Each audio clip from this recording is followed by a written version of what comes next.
নমস্কার বন্ধুরা, Piyali lifestyle with village ফুডে সকলকে স্বাগত জানাচ্ছি। আজকে দেখো বাজার থেকে দুটো ফলি মাছ এনেছি, আর জ্যান্ত ফলি মাছগুলো।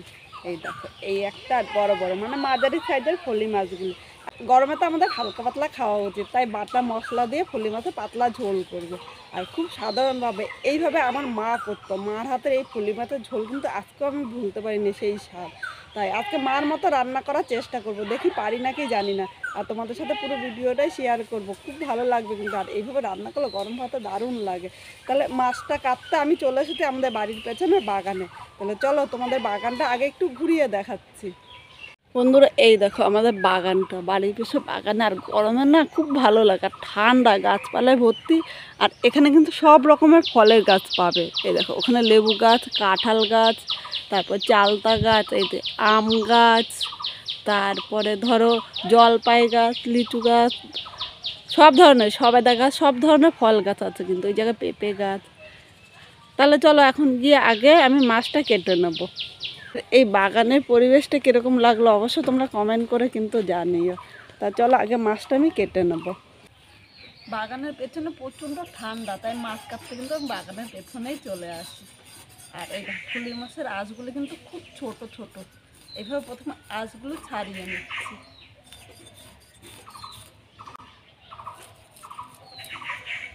ভালো করে আগে মাছটা কিন্তু পরিষ্কার করে নিতে হবে।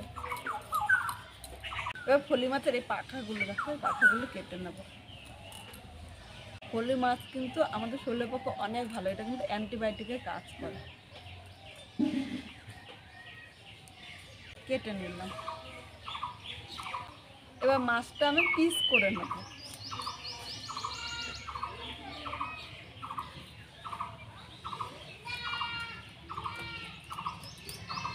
খুব বেশি বড় বা খুব বেশি ছোট করবো না, এটা এরকম মাঝারি সাইজের পিস করে নেব। একইভাবে এই মাছটাও কেটে নিচ্ছি। বন্ধুরা, তোমরা কোন জায়গা থেকে দেখছো অবশ্যই সেই জায়গাটির নাম বলো, যাতে তোমাদের পরের ভিডিওতে ধন্যবাদ জানাতে পারি। আর আমার ভিডিওগুলো কীরকম লাগে কমেন্ট করে জানাতে কিন্তু ভুলো না। আর তোমরা কী কী রান্না দেখতে চাও অবশ্যই কমেন্ট করে জানিয়ে কিন্তু। তোমাদের একটি কমেন্টের জন্য কিন্তু আমি অনেক উৎসাহ পাই নতুন নতুন রান্না তোমাদের সাথে শেয়ার করার জন্য। এখানে মাছগুলো 7 পিস করে নিয়েছি। এবার চলো মাছটা আগে পরিষ্কার জল দিয়ে ধুয়ে তারপরে আমি রান্নাঘরে যাবো। আর কীভাবে রান্না করবো পুরো ভিডিওটা কিন্তু দেখতে থাকো। আজকে রান্নাটা কিন্তু দুর্দান্ত হতে চলেছে। আর এইভাবে রান্না করলে ফলি মাছটা কিন্তু দারুণ লাগে। তাহলে আগে মাছটা ধুয়ে নিয়ে তারপরে আমি রান্নাঘরে যাব। বন্ধুরা, মাছটা নিয়ে রান্নাঘরে চলে এসেছি। এটা কীভাবে রান্না করবো পুরো ভিডিওটা কিন্তু দেখতে থাকবে। আর ভিডিওটা কিন্তু দুর্দান্ত হতে চলেছে। এখন মাছের মধ্যে দেখো হাফ চামচের মতো আমি লবণ নিলাম। মানে লবণটা কিন্তু স্বাদ অনুযায়ী নিতে হবে, খুব বেশি নিলে কিন্তু মাছটা ভালো লাগবে না। প্রয়োজন মতো হলুদ নিয়ে নিলাম। এখন হলুদ ও লবণটা মাছের সাথে ভালো করে মাখিয়ে নেব। আজকে কিন্তু শুধুমাত্র বাটা মশলা দিয়ে এই মাছটা রান্না করব, কোনো গুঁড়ো মশলা এর মধ্যে ব্যবহার করব না। আর গরমের দিনে একটু হালকা পাতলা কিন্তু খাওয়া উচিত। এই মাছ কিন্তু আমাদের অনেক, মানে এই মাছের কিন্তু অনেক উপকারিতা আছে, কিন্তু আমাদের খাওয়া উচিত। কারণ এই মাছ কিন্তু আমাদের অ্যান্টিবায়োটিকের কাজ করে। এখানে দেখো হলুদ ও লবণটা মাখা হয়ে গিয়েছে। মাছটা এক সাইডে আমি রেখে দিলাম। এখানে দুটো আলু নিয়েছি, আলুগুলো আমি কেটে নেব। যেহেতু আলুটা ছোট তাই আমি দুটো নিয়েছি। আর আলুটা তোমরা ইচ্ছা করলে স্কিপও করতে পারো, কিন্তু আমার একটু আলু হলে খেতে ভালো লাগে। আর আমার বাড়ির সবাই একটু আলু পছন্দ করে, তার জন্য আমি দুটো আলু নিয়েছি। এবার আলুটা আমি পরিষ্কার করে কেটে নেব। এই দেখো, একটা আলুর আমি 4 পিস করেছি। খুব বেশি মোটা বা খুব বেশি পাতলা করে নিই। এবার আলুটা কেটে সাথে সাথে আমি জলের মধ্যে দিয়ে দেবো। কারণ আলুটা কেটে এমনি রাখলে কিন্তু আলুটা কালো হয়ে যায়, আর জলের মধ্যে দিলে কিন্তু আলুটা কিন্তু আর কালো হয় না। এখানে দুটো আলুই কাটা হয়ে গিয়েছে। এবার আলুটা এইভাবে আমি জলের মধ্যে রেখে দেবো। কড়াইটা বসিয়ে দিয়েছি। আর যখনই তোমরা মাছ ভাজবে কড়াইটা বসিয়ে আগে ভালো করে গরম করে নেবে, তাহলে দেখবে মাছ ভাজার সময় অনেক সময় কড়াইয়ের নিচে দিয়ে লেগে যায়, তাহলে আর কিন্তু কড়াইয়ের নিচে দিয়ে লাগবে না। এবার আমি তেলটা গরম করে নেব। বন্ধুরা, এখানে দেখো তেলটা ভালো করে গরম করে নিয়েছি। এবার এর মধ্যে আমি একে একে মাছগুলো নিয়ে নেব। একসাথে কিন্তু সব মাছ ভাজা যাবে না, তাই আমি দুইবারে মাছগুলো ভাজবো। আর এই দেখো এখানে 3 পিস রয়েছে, আর 4 পিস প্রথমে ভাজলাম আর 3 পিস পরে ভাজবো। মিডিয়াম আগুনে মাছগুলো হালকা লাল করে ভাজবো, খুব বেশি ভাজবো না। খুব বেশি ভাজলে কিন্তু এই মাছ খেতে ভালো লাগবে না। এই মাছগুলো ভাজতে ভাজতে আমি চলো মশলাটা তৈরি করে নিই।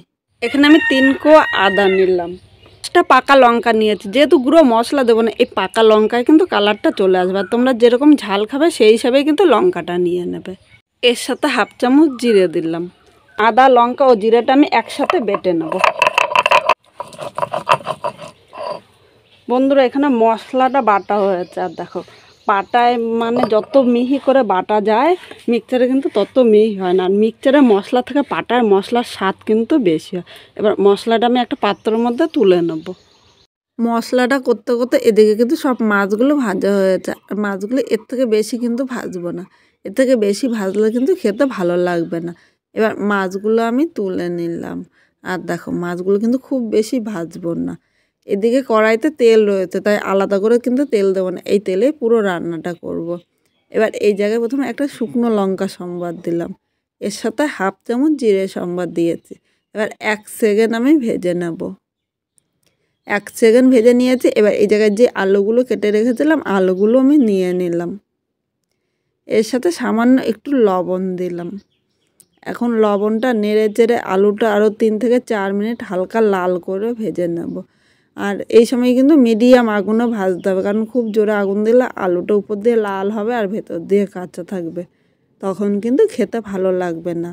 তাই মিডিয়াম আগুনে 2 থেকে 3 মিনিট আলুটা ভাজলে আলুটা কিন্তু হালকা লাল করে ভাজা হয়ে যাবে। এবার এখানে দেখো আলুটা আমি 3 মিনিট হালকা লাল করে ভেজে নিয়েছি। এবার এই জায়গায় আমি একটু হলুদ দিয়ে দিলাম। তোমরা খেয়াল করেছো কিন্তু আগে হলুদ দিইনি, আগে হলুদ দিলে কিন্তু তাহলে আলুটা লাল হতো আর আলু ভাজা কালারটা ভালো হতো না, ভেতরে আলুটা কাঁচা থাকতো। তাই এখন হলুদ দিয়ে আরও 2 মিনিট আলুটা হালকা লাল করে ভেজে নেব।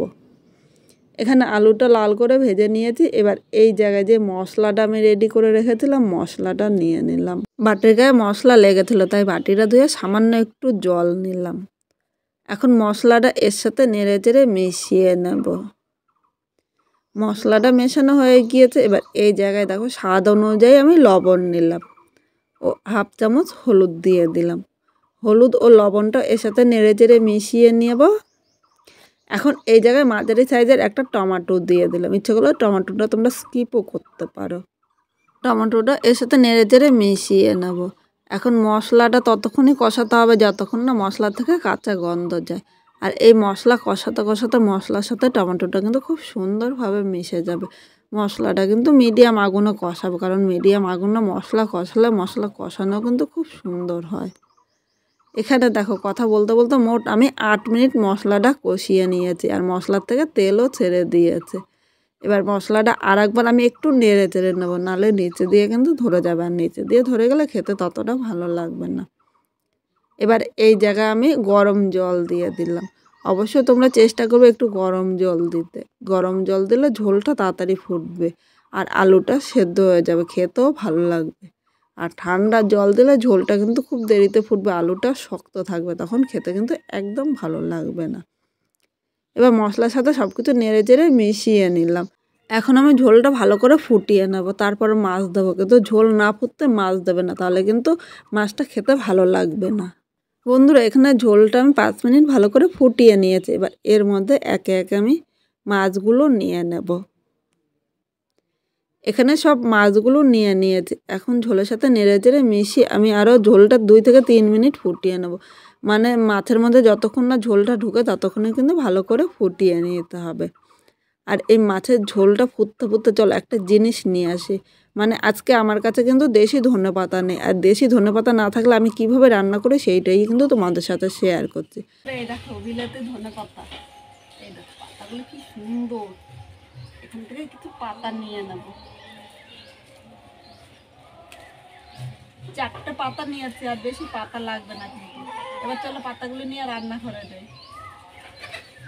নিয়ে রান্নাঘরে চলে এসেছে। এবার একটা পাত্রের মধ্যে জল নিয়ে নিলাম। যেহেতু ধনেপাতাগুলো নিচে হয়, ধনেপাতার মধ্যে কিন্তু দেখো প্রচুর মাটি থাকে, তাই ধনেপাতাগুলো ভালো করে পরিষ্কার করে এইভাবে ধুয়ে নিতে হবে। দেখো এইভাবে একটা একটা পাতা আমি এইভাবে পরিষ্কার করে ধুয়ে নিলাম, তাহলে এর মধ্যে মাটিগুলো কিন্তু থাকবে না। দেখ কি সুন্দর ধনেপাতাগুলো। এবার পাতাগুলো একদম কুচি কুচি করে কেটে নেব। এই ধনেপাতাটা দিলে কিন্তু একদম দেশি ধনেপাতার মতো সেন্ট আসে, আর দারুণ লাগে খেতে। কিন্তু দেশি ধনেপাতা বেশি ভালো পাওয়া যায় না, তাই এই ধনেপাতা দিয়ে করবেন, খেতে দুর্দান্ত লাগবে। এখানে দেখো মাছের ঝোলটা হয়ে গিয়েছে। এবার যে ধনেপাতাটা আমি কুচি করে রেখেছিলাম, ধনেপাতাটা এর মধ্যে নিয়ে নিলাম। আমি জাল দেবো না, জালটা বন্ধ করে দিয়েছি। এবার ধনেপাতাটা এর সাথে নেড়ে চেড়ে মিশিয়ে 1 মিনিট স্ট্যান্ডিং টাইমে রেখে দেবো, কারণ সাথে সাথে নামাবো না। আর ধনেপাতাটা দিয়ে জাল দিলে এর গন্ধটা কিন্তু থাকে না, তাই এইভাবেই কিন্তু রেখে দেবেন। 1 মিনিট পর মাছের ঝোলটা নামিয়ে নিয়েছি। দেখো দেখতে যতটা সুন্দর হয়েছে, গরম ভাতে খেতে কিন্তু ততটাই লোভনীয় হবে। আজকে আমার এই রান্নাটা কীরকম লাগলো কমেন্ট করে জানাতে কিন্তু ভুলো না। নতুন কোনো বন্ধু আমার এই ভিডিওটি দেখতে আসলে ভালো লাগলে একটা লাইক, শেয়ার আর কমেন্ট করো, সাবস্ক্রাইব করে পাশে থেকে, যাতে নতুন নতুন ভিডিও আপলোড করলে সবার আগে নোটিফিকেশন আপনার কাছে পৌঁছিয়ে যায়। পুরো ভিডিওটা দেখার জন্য তোমাদের অসংখ্য ধন্যবাদ।